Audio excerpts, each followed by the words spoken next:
गर्मी की रात थी। स्टेशन सुनसान पड़ा था। सिर्फ एक पंखा किसी गहरी थकान से घूम रहा था। आर्यन अपने छोटे भाई मयंक, बहन अवनी और माँ के साथ स्टेशन पर खड़ा था। सबको ट्रेन पकड़कर अपने गांव जाना था, लेकिन ट्रेन लेट थी और स्टेशन पर कोई सूचना नहीं थी। मम्मी, कितना टाइम और लगेगा? अवनी ने नींद भरी आंखों से पूछा। बस बेटा, अनाउंसमेंट आने ही वाला होगा। अचानक बिना किसी अनाउंसमेंट के एक ट्रेन प्लेटफॉर्म पर आकर रुकी। कोच पुराने, काले और जंग लगे थे। अंदर बत्तियां मंद जल रही थी, पीली और छपकती हुई। कोई यात्री नहीं था, सिर्फ गाड़ी रुकी थी, चुपचाप, जैसे किसी ने इसे खींचकर रोका हो। आर्यन को अजीब लगा।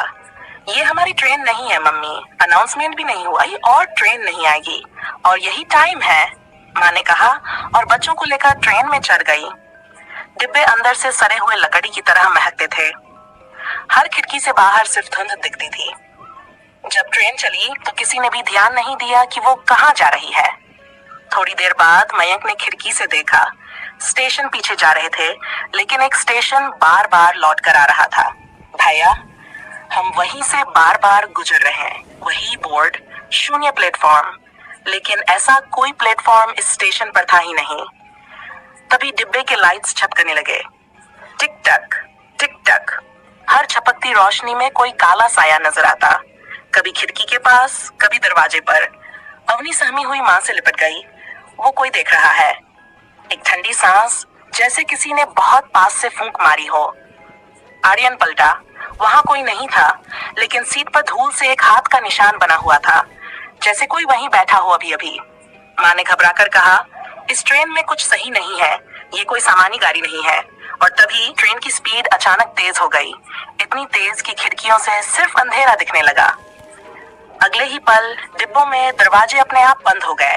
धड़ाम, लॉक लग गया, जैसे अब कोई उतर ही नहीं सकता। आर्यन ने एक कोने में देखा।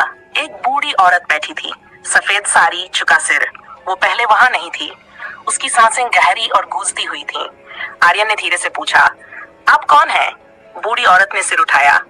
उसकी आंख काली थी, पूरी काली, कोई सफेदी नहीं, कोई पुतली नहीं। तुमने गलती कर दी बच्चे, जो इस ट्रेन में चढ़ता है वो कभी वापस नहीं जाता। और कहानी वहीं थम जाती है, लेकिन सफर शुरू हो चुका था। अगर तुम्हारा दिल धड़क रहा है तो समझ लो, ट्रेन की सीटी फिर सुनाई देने वाली है, बहुत जल्द। क्या तुम तैयार हो अगले डर के लिए?